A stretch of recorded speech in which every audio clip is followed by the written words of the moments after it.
welcome to lecture 7. Today we are going to continue with the diffusion principle in biological system and the solubility of gases in liquids. So, first of all we have already discussed about the Fick's first law and second law. Now, we will study about diffusion through membranes. Now, if the membrane separates, if the membrane, suppose this is your biological membrane or any membrane, if it separates the donor chamber, and this is the concentration at the donor chamber, this is your donor chamber and this is your receptor chamber, okay, and the concentration in this donor chamber is denoted by CD and the concentration in this receptor chamber is denoted by your CR, is denoted by CR, and the difference in membrane, okay, it is denoted by C1. This is the concentration of the drug inside the membrane, that is C1, and here suppose it is C2, C2.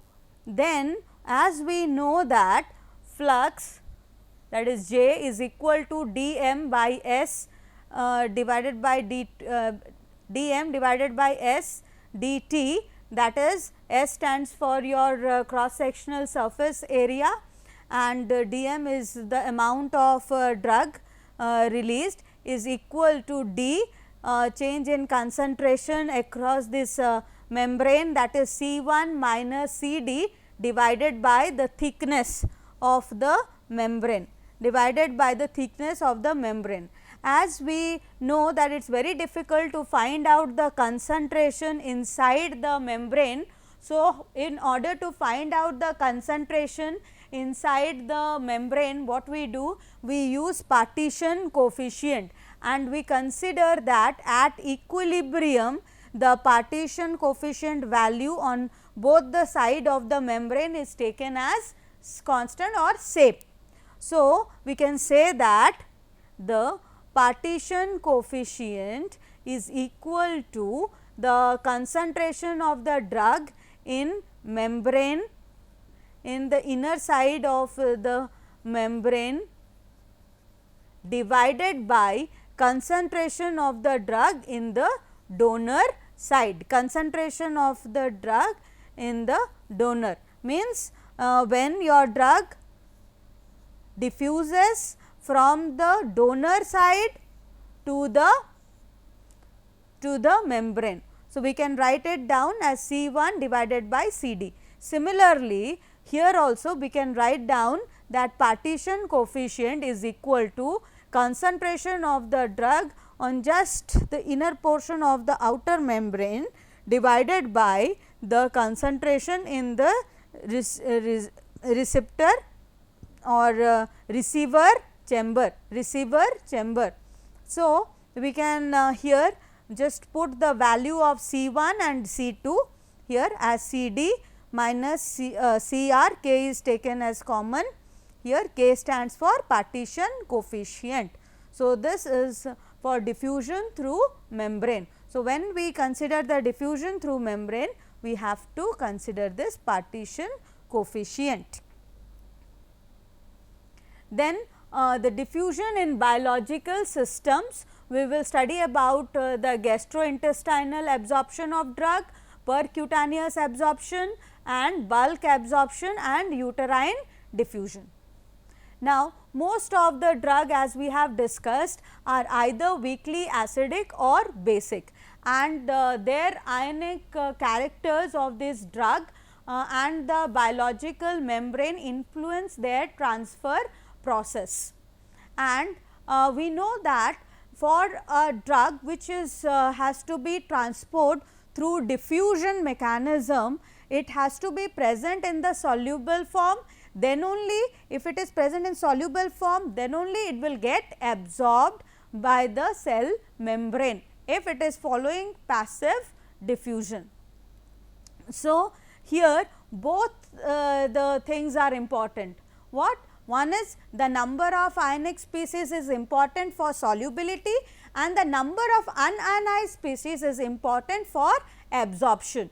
So, there should be a optimum value of the number of the number of ionized species and number of unionized species, and Henderson-Hasselbalch's equation can be used to obtain the percentage ionization yield. For a weak acid, we can say that pH is equal to pKa plus log conjugate base concentration divided by concentration of acid for weak acid, and for the weak base we can say that pH is equal to pKa plus log concentration of base divided by concentration of conjugate acid for weak base. And mainly the percentage ionized is given by the concentration of ionized species divided by concentration of ionized plus unionized species. This U stands for unionized species. So, percentage ionized is equal to concentration of ionized species divided by ionized species plus U is for unionized species multiplied by 100. Then percentage ionized for weak acid can be written as 100 divided by plus 1 plus NT log of whole pKa minus pH, and similarly we can also write for weak base also. The difference is here it will become pH minus pKa. The difference between acid and base percentage ionization is here, only this portion changes. Then comes diffusion, mainly which occurs, it has been seen that it either occurs transcellular diffusion or paracellular diffusion. Now, what is a transcellular diffusion? Transcellular diffusion means suppose these are the cells. If the diffusion takes place through this cell of intestinal cell which is known as enterocyte, through this cell, if the diffusion takes place through the cell, then it is called as transcellular diffusion. And if the diffusion takes place between the two adjacent cells, means it will not cross the cell, I will more appropriately if I do paracellular means it will pass through the two adjacent cells, it will pass through the two adjacent cells, then it is called as paracellular diffusion, and it depends on the state of ionization of the drug, its solubility concentration in the intestine and its membrane permeability. These are the factors which influence the solubility or the absorption of the drug through the membrane, gastrointestinal membrane.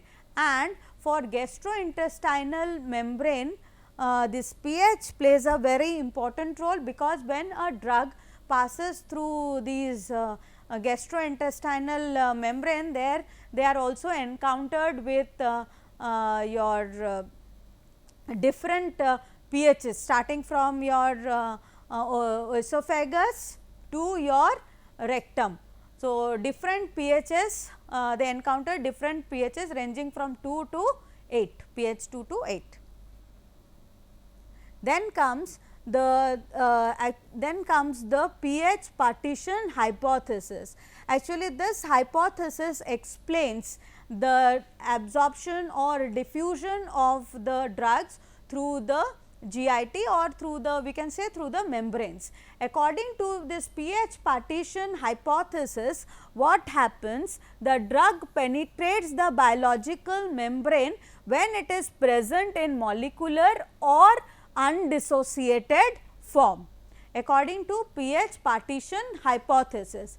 But it was found that there are certain disadvantages associated with this. Why disadvantages? Because it is not always true for all the drugs, and it was found that sulfathiazole was, when it was considered and its in vitro permeability coefficient was studied, then it was found that ionized form exceeded ionized form's absorption exceeded the absorption of the molecular form, which is just a contraindication to this pH partition hypothesis, because according to pH partition hypothesis, it states that the molecule which are able to penetrate the biological membrane, they should be either in molecular or undissociated form. Then how it comes that the ionized form will exceed the absorption of the molecular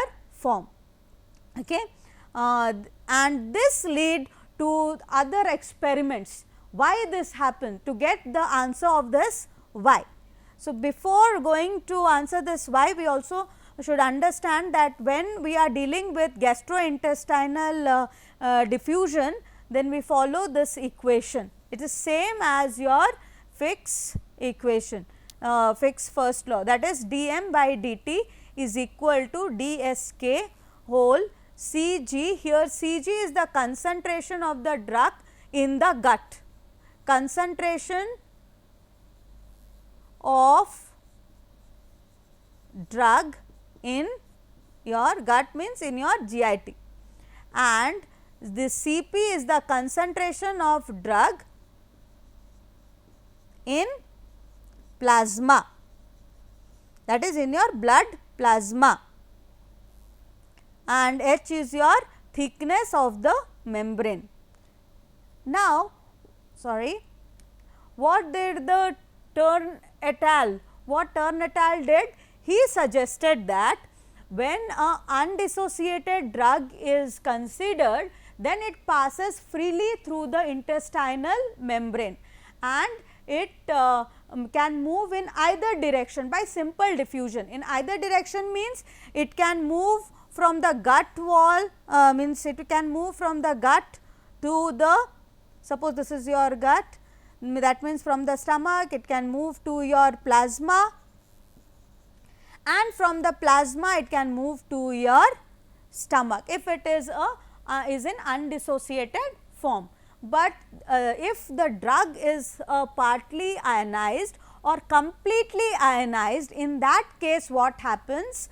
The movement, this gut to plasma movement is more compared to the plasma to gut movement, that is plasma to gut movement is almost negligible.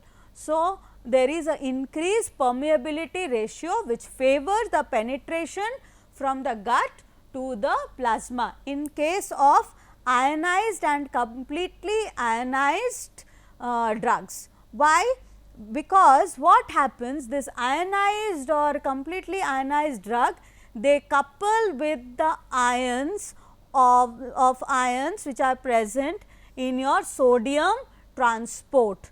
Okay. So, this ion get associated with the sodium ion flux, and as they get associated with the sodium transporters, they are easily, they can pass this drug can pass and cross the cell membrane, and in this way we can explain that in some cases the ionized species concentration is also more in the plasma, and ionic drugs can also pass through the membrane. Then, so this modified pH partition hypothesis which was given by Higuchi and his associates, what they said that pH partition hypothesis not only considers the unionized state, but rather it also depends on other factors like metabolism of drug in GI membrane. It depends on the absorption and secretion of carrier mediated process. It depends on the absorption in a micellar form and absorption in your enterohepatic circulatory effects. Okay. So, these were performed by experiments, and that experiment was called as your modified Dolucio method. Then comes your percutaneous absorption. In case of percutaneous absorption, it involves 3 steps. 1, dissolution of the drug in vehicle, and other, the diffusion of solubilized drug from vehicle to the surface of the skin, vehicle to the surface of the skin, and surface of the skin, and penetration of the drug through the subsequent layers of the skin. See, mainly skin is considered of 3 layers. We all know, that is your epidermis, dermis, and the subcutaneous. Again, epidermis is divided into 5 layers. And what are the different routes of transport through the skin? One is your transcellular. Here we can see this transcellular when it is moving through this across the cell, through this cell, and then B is your through channels between the cells, and B is your channels between the cells. C denotes your through the sebaceous gland. Here through the sebaceous gland movement takes place, and D is your transfollicular movement, and E is through your sweat gland.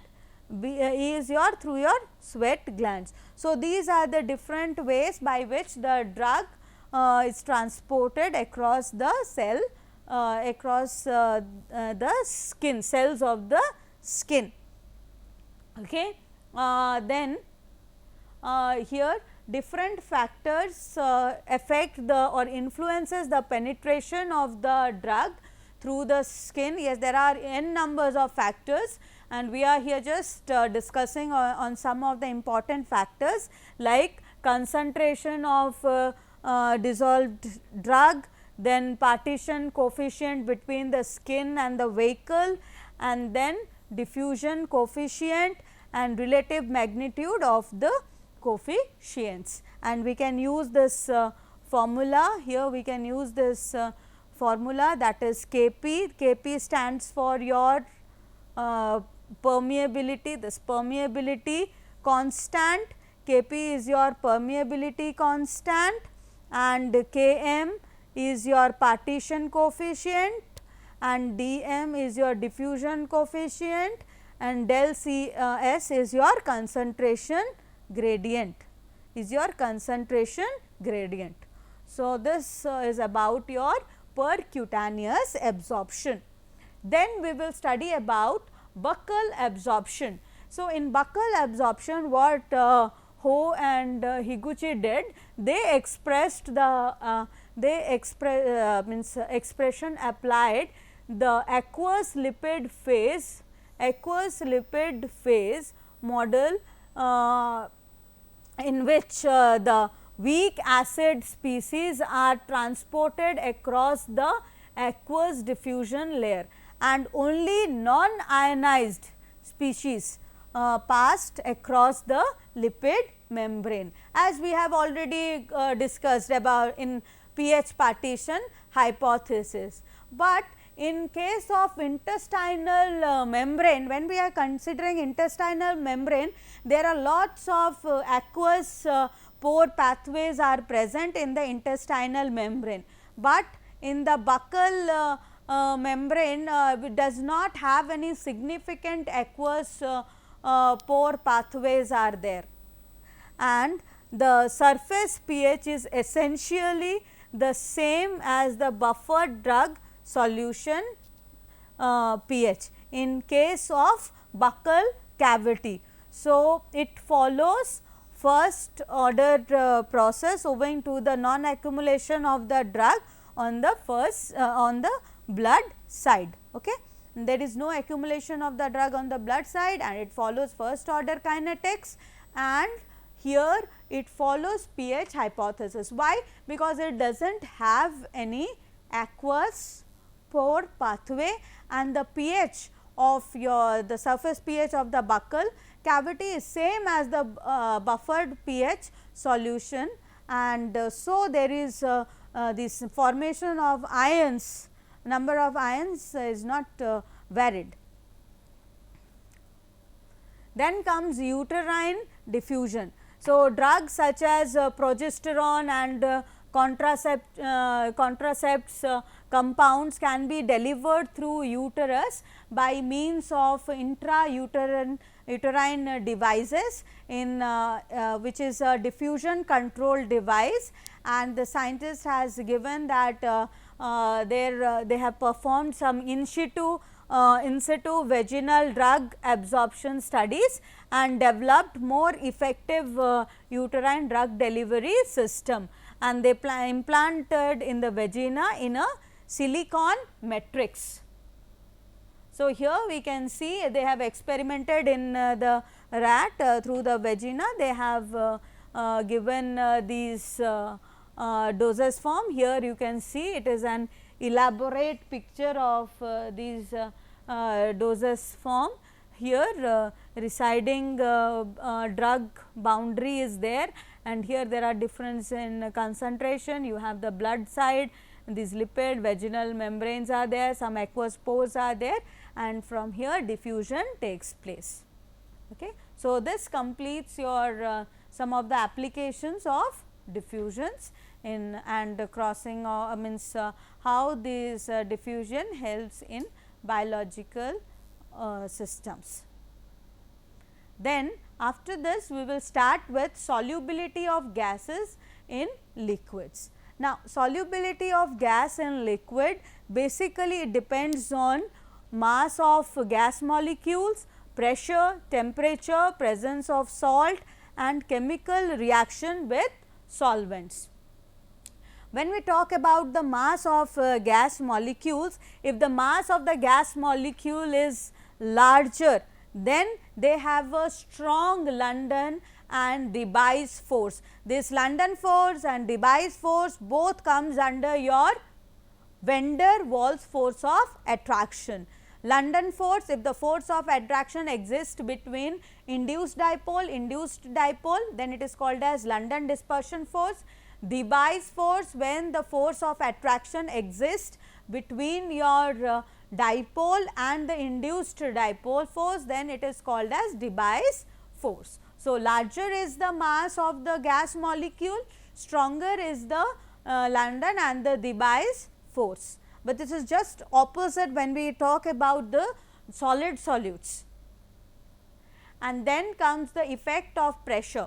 As we have already discussed, gas increases means the solubility of gases increases with increase in pressure, and increasing the pressure results in more collision of the gas molecules with the surface of the solvent, and more solvation takes place and greater is the solubility. So, pressure increases as the gas molecule strikes the surface to enter the solution increases. Now, this can be pressure component can also be explained using Henry's law. What Henry's law states? Henry's law states that in case of very dilute solution at constant temperature, the concentration of dissolved gas is proportional to the partial pressure of the gas above the solution at equilibrium, and if C is the concentration of the dissolved gas which is taken in grams per liter of the solvent, and P is your partial pressure which is taken in millimeter of mercury millimeter of mercury, then the undissolved gas above the solution, then we can say that C is equal to sigma p, where the sigma stands for solubility coefficient, and this is its unit, mole per liter kilopascal. And we should understand what is a partial pressure.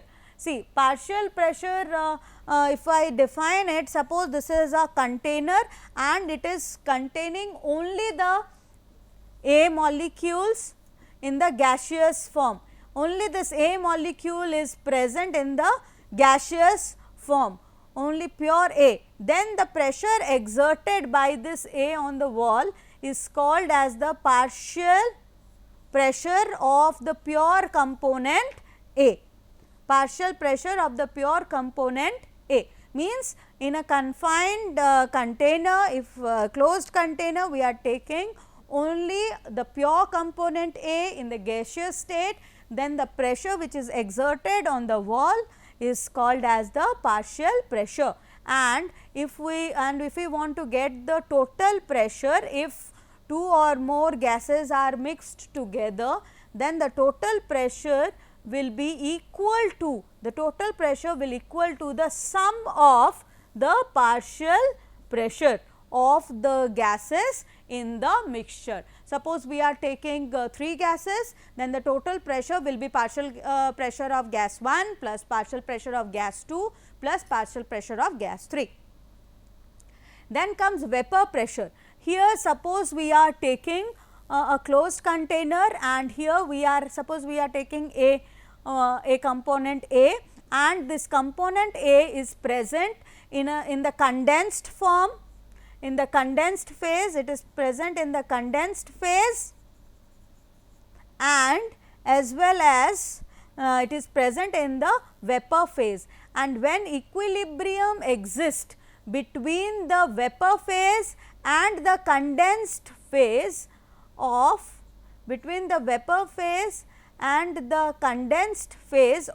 the pure component A at equilibrium, then the pressure exerted by this vapor of A on the wall is called as the vapor pressure. It is called as the vapor pressure. So, the importance is when pressure exists in the condensed form of A, means when A is present in the condensed form, that is the liquid phase and the gaseous phase. Then temperature. With increase in temperature, the kinetic energy of the gases increase, and as the kinetic energy increases, intermolecular bond breaks, and so what happens? The solubility decreases.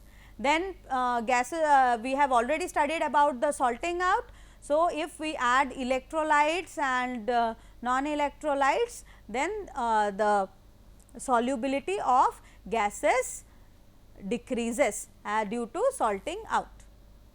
Then your Bunsen coefficient. When we discuss about Bunsen coefficient, which is also known as Ostwald solubility coefficient, and it is very important for anesthetic gases. Here what does Bunsen coefficient says? That Bunsen coefficient says that the volume of gas dissolved at temperature T and pressure P divided by the volume of the solvent. It defines actually the volume of gas which is dissolved in a unit volume of liquid at a given temperature.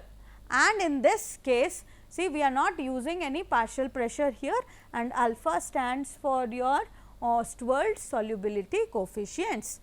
And this these are the some of the application. It is used to prepare reagents and to make beverages and oxygen in blood, then how these anesthetize we can do, and how oil solubility and anesthetic gas is used. And the disadvantages is that if air is present, then they can cause degradation of the drug and dissolution. So, thank you.